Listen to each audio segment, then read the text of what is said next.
niyang mommy. Tomorrow is Sunday. Yeah. Oo nga. Family day. Family day. I miss my mom. After we go to church, we eat lunch outside or sometimes at home. As a... Yan, ganun kayo. Every Sunday. You know what, my mom is just like my best friend. Di alam ng dalawang teen housemates na ang kanilang mga mommy naman ang kausap ni Kuya. Kamusta kayo? Mabuti naman po, Big Brother. And I are very close. Because my dad died when I was 6 years old. And I was so proud for her because she was the one alone taking good care of us 3 children. You know what, in our case as well, my father was like, my mom was the breadwinner. I miss my mom so much.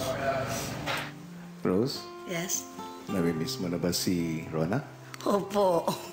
Miss talaga. Sabik na talaga. Jinky? Yes, Kuya. Balita ko ay nalulungkot ang anak mo. Bakit po, Big Brother? Nami-miss ka na niya. Oh. I really wanna go now. We miss this. We can do this together. We'll do this I together. wanna have a voluntary exit. No, don't do that. Gusto na daw niya umuwi. Sabi niya, Kuya? Oo. I wanna go home. I wanna have a voluntary exit. Huwag muna umuwi kasi mag-enjoy pa ako dito. But I'm thinking that I have to be strong because I want my mom to come to be proud of me. I want to let them know that I'm really strong. I cannot stay for long. I can stay. I'm independent.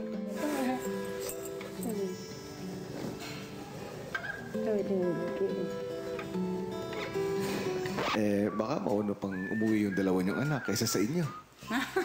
Sige, Kuya. Mauna na lang ho sila muna. Dito lang muna kami. Dito muna kami. After kausapin ni Kuya, may ibinilin sa dalawang mommies. Sige, maaari niyo nang kunin muna inyong gamit.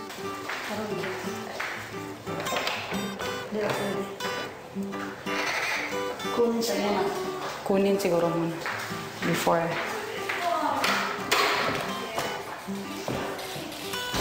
Close man.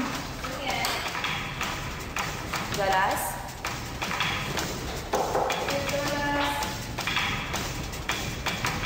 Parang nandito sa loob si Kuya Jolas. Tulog na ba si Kuya Jolas? Wag.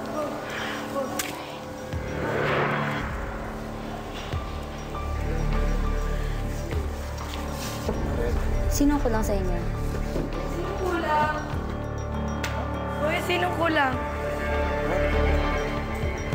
Kulang. Who's missing? 1, 2, 3, 4, 5, 6, 7. Okay lang.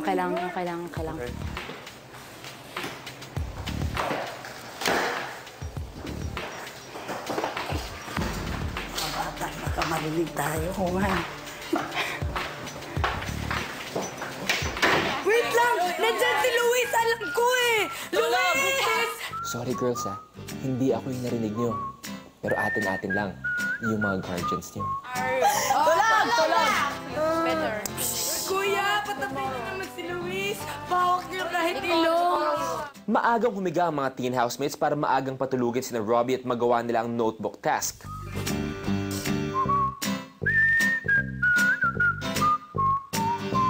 Sa girls' bedroom, may kakaibang bedtime story si Beauty.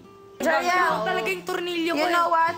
Some of my classmates made rumors about me. That's why I didn't have a march in my graduation. And you know what? They made rumors that I got pregnant and all that stuff. And you know what happened?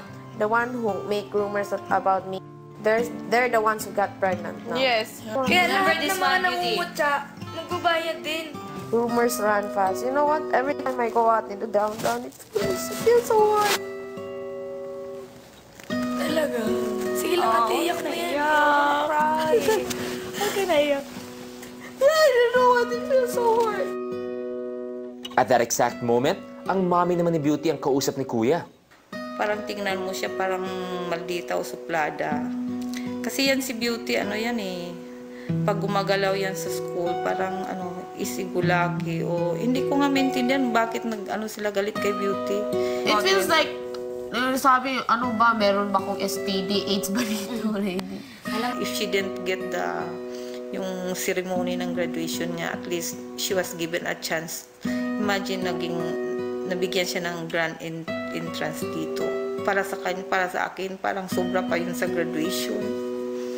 My mom, even when we fight, it's so hard because she told me that napapaya ko yung family ko. Talaga sasabi niya yan. That's why I don't want to get out from this house, just to prove them that I'm not a disappointment, you know that. Responsable na siya, tingnan ko ngayon.